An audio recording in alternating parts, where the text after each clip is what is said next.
magandang imahe, ako po ay humihingi ng paumanhin. Okay? O sa pagkakataong ito mga kapatid, sa video natin, ating tatalakayin itong nangyaring public apology, di ba? Humingi ng sorry si Miss Michelle Japena, kaanib ng isang sa Iglesia ni Cristo, natatag ni Felix Manalo. Humihingi siya ng paumanhin sa mga salitang binitiwan niya, lalo na sa pagsagot niya sa akin. Mga salitang hindi talaga kaya-aya at hindi nararapat. Ngunit, kahit may paghingi ng tawad, pansinin ninyo, hindi pa rin natigil yung kaniyang mga banat. Di ba ang tunay na kahulugan sa public apology ay may kasunod na yung pagsusuri, at kung may kasunod itong iba pang mga paninira, ano ang kabuluhan sa public apology?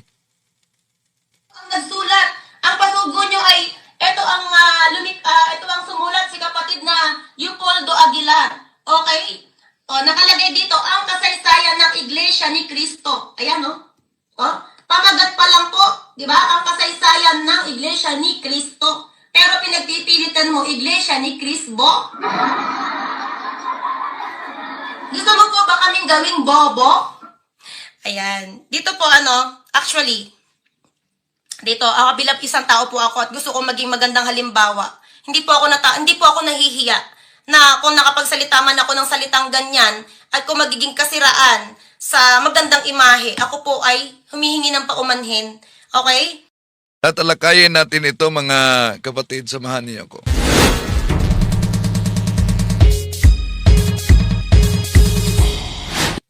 Kumusta? Welcome. At inaniyahan natin ang ating mga suking taga-subaybay. Huwag kalimutang pindutin ang like sa ating live. At huwag din kalimutang mag-subscribe kung bago ka lang.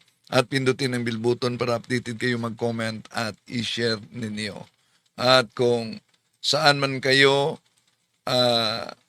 nakabase ngayon na nagsubaybay sa atin sa iba't ibang bahagi sa ating bansa, o kaya sa iba't ibang bahagi sa ating mundo, lalo na sa ating mga kapatid na OFWs, inanyayahan natin na i-comment ninyo kung saan kayo nakabase para alam natin kung saan nakaabot ang videong ito. Welcome sa ating live streaming. Bahagi lang muna, nag-react si Miss Japina noon, bakit daw hindi inuubos yung pagsagot natin sa kanyang video. Pero ngayon bahagi lang muna, no? At ating sasagutin itong pahayag niya, and then pasok tayo sa punto por punto. Dito, ay, di ba, ganyan sila manalita. Na may personal sila. Ako din po, sinama mo na sa content mo kanina. Ako po nagpapaliwanag lang, Sir Wendell. Okay, so mapansin ninyo na nagreklamo dito sa kanyang live si Miss Japina, sinama ko na siya sa content daw. Pero sa unang bahagi sa kanyang video, siya ang nanawagan. Diba? Napakalinaw. Sagutin mo ako. Oo. Napakalinaw na ikaw mismo ang nanawagan sa live mo na sagutin kita. Diba? So, kapag ang isang tao ay kusang nag-anyaya ng pampublikong sagot, abay, automatic kung papasok diyan ang pampublikong talakayan. Hindi sa pribadong usapan, di ba? Panawagan niya kasi na dapat sagutin daw. So, kaya paalala lang, kung ikaw ang unang nanawagan sa publiko, abay, inaasahan talaga at makatuwiran na isama ka sa usapan. Dahil ikaw ang unang nagkuha sa video, at nanawagan pa. So ang pagreklamo matapos sagutin yung kaniyang panawagan, di pa ba double standard na yan? Pag-iwas ng pananagutan, hindi pang-aapi itong ginawa natin. Paglilinaw lang. No, pero bahagi lang muna ang ating sasagutin dito. So, kung gusto mo, pwede man kitang gawa ng maikling bersyon sa pag talakay. Ito lang muna dahil papasok tayo sa punto por punto. No? Late na tayo, galing pa kami sa simbahan. At sabi niya, hindi ang kabuuan sa video niya ang tatalakayin natin, ha? With all due respect po. Nagpapaliwanag lang po ako at sumasagot, pero hindi po kita binabastos dito. Oh, so, yan. Hindi kita binabastos dito. No? Pero, sa unang bahagi sa video niya, malinaw. Yung pang-insulto na pahayag na tinatawag niya akong Mr. Tampered, gaya ng ibang mga INC. So, di ba, ang pagtawag ng ganitong label ay personal na atake. Yung pagpaparatang na wala namang batayan. So, ikumpara sa mga aklat na ginagamit nila at pinaputol-putol ng mga ministro. So, kung tunay na walang pambabastos, bakit may pang-iinsulto, di ba? Ang salungat na salita, salungat na gawa ay malinaw na indikasyon sa tinatawag na dumbling pamantayan, double standard. Hindi maaaring sabihin na hindi kita binabastos kung kasunod sa kaniyang mga pahayag, yung mga paninerang pore at atake personal sa pagkatao. Diba? So, napakalinaw yan. Tinatarget. Hindi ang argumento ang tinatarget, kundi ang pagkatao. So, tama ba? Na sinabi na hindi binabastos pero paulit-ulit yung kanilang mga pahayag na Mr. Tampered pero umaanid din sila sa Tampered na sekta. Yun, nasaktan daw umano siya. Nasaktan daw umano siya. Oh. Kaugnay dyan. And then, ayon pa ni Miss Jopina, Napaalala ko lang po sa'yo na kung anong ginawa mo sa iyong kapwa, pwede din gawin sa'yo. Dahil tao nga po tayo may silakbo ng damdamin, hindi tayo nilalang na perpekto. Lahat po tayo makasalanan. Pero pwede nating itama yung mali. Pwede tayo maging magandang halimbawa. Di ba? oh, yan. Wala tayong tutol diyan, no? Tama yung sinabi mo na lahat ng mga tao ay makasalanan at pwedeng itama ang mali. Walang tutol diyan. Pero kung lahat na tao ay makasalanan at pwedeng itama ang mali, malaking problema sa argumentong ito. Bakit? Kung kaya at dapat itama ang mali, di mo ba naisipan bakit nananatili kayo sa isang iglesia na malinaw na itinatag lamang ng tao? Na walang kaugnayan sa iglesyang itinatag ng ating Panginoon Jesucristo. Tandaan natin, ang pagsisisi ay hindi pag-amin ng kasalanan lang, kundi pagtalikod sa mali. Dahil ang pagpili ng mali at kamalian ay isa yang kasalanan. Ang pagbabago, hindi lang yan masukat sa salita, kundi sa desisyon at kilos. Mananatili ka ba sa siktang tataglang ng tao at walang kaugnayan sa tunay na iglesia? So, kung alam mong mali ang aral, mali ang doktrina, mali ang itunuturo, lalo na sa likas na kalagayan ng ating Panginoon Jesucristo, ang patuloy na pananatili sa naturang sikta na nagtuturo ng kamalian, yon ay hindi na kahinaan bilang tao, kundi ito'y pagpili na. Oh. So, tuloy pa natin bago tayo papasok sa punto por punto. Ba? Sinasabi mo ay pinepersonal na nila ako, pati si Sis Michelle Japina, 'di ba? Ilan sila na may personal sa akin, hindi ka po namin pinepersonal.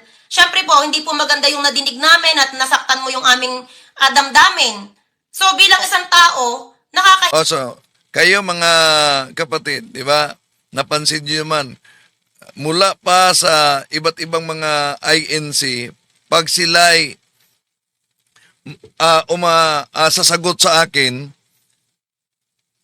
pawang meron talagang ad hominem. No, tinawag pa ako na matandang dragon daw ako, no, sa grupo ng The Revealers na NC. Oh. Tampered at iba pa. Bakit? Di nyo ba kaya na sagutin yung argumento? So, ngayon, ayon ni Miss Japina, hindi daw siya namimersonal. Pero, nakalimutan yata na kung ano ang tawag ni Tinig ng Karunungan sa akin, yung sinabi niyang tampered, yun din ang tawag ni Miss Japina sa akin sa unang video niya. Kaya, ang pagtawag sa akin ng tampered ay malinaw yan na personal na atake at hindi ang argumento mismo. Ang personalization ay hindi lang ito kaugnay sa mga pagmumura. Ito rin ang paglipat ng negatibong etiketa sa pagkatao o integridad ng pag-uusap sa halip na sagutin yung issue. So, kung hindi pa may personal yung tinawag na tampered, ano yan? So, kapag sagutin nila yung lohika, yung ebidensya, yung argumento, iba ang kanilang tinitera. No? Kung mapansin ninyo, grabe itong si Cesar Sinita, pero sagutin natin muli si Cesar Sinita. Grabe din yung grupo ng The Revealers, di ba? At kinopya ni Miss Japina. So, sagutin dapat din niyo yung lohika, yung ebidensya, yung argumento, hindi yung atake personal. Yung tinatawag na ad hominem fallacy. Bakit? Kung may patunay, halimbawa, sapat na bang patunay yung pahayag ni Parva sa debate namin dahil di makita sa kanyang Biblia, tampered? Samantalang, yung mga aklat na binasa ni Parva na nabuking natin at ipinakita, ang nakasulat, binago talaga niya kahit hindi yun ang nabasa. Oh, di ba? Kaya, sa ating pagsagot dito, ang layunin natin na sana mabuksan ang isipan. Oh, mabuksan ang isipan sa bawat isa mga kapatid. So, sa pahayag ni Miss Japina, dito, meron pa siyang parang idadamay pa ako. Bakit? yaman, sumasagot din. Again, sino man po sa atin ng tama, hindi pa rin po tama ang ating mga ginagawa. Dahil pare-parehas tayo mapagtungayaw. Pare-parehas tayo nagkakaroon ng mga pagbahabahagi. Di po ba? Dapat po sa atin spread love and peace. Oh, yun. Oh. So, dito sa pahayag niya, idadamay na niya ako na nagsasabing pari-parihong nakakahiya ang ginagawa natin. Pareho-pareho daw ang ginawa namin. No? So, hindi patas yung pahayag na yan. Una, sila ang nag-atake personal. Ang pagbabahagi ng opinion at pagsagot sa kanilang pahayag na nawagan sagutin mo ako, yun po ay pahayag, ay hindi yan nakakahiya na pahayag, di ba? Sinagot lang natin, walang atake personal. Ito ay lehitimong bahagi ng malayang pahayag. Hindi maaring ipantay ang maayos na paglatag ng argumento sa mga pahayag na may personal na atake. Yung mga paratang na tampered at yung mga pang-iinsulto, di po ba? Kung may nakakahiya man, ito ay hindi ang pagbahagi ng katotohanan. Ang nakakahiya, yung pagbaluktot ng usapan o pang-ilihis ang isyo at idamay ang iba para palabasing pari-pariho lang.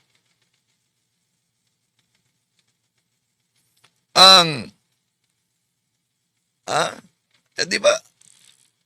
Para talagang gustong idamay, pari-pariho lang umano.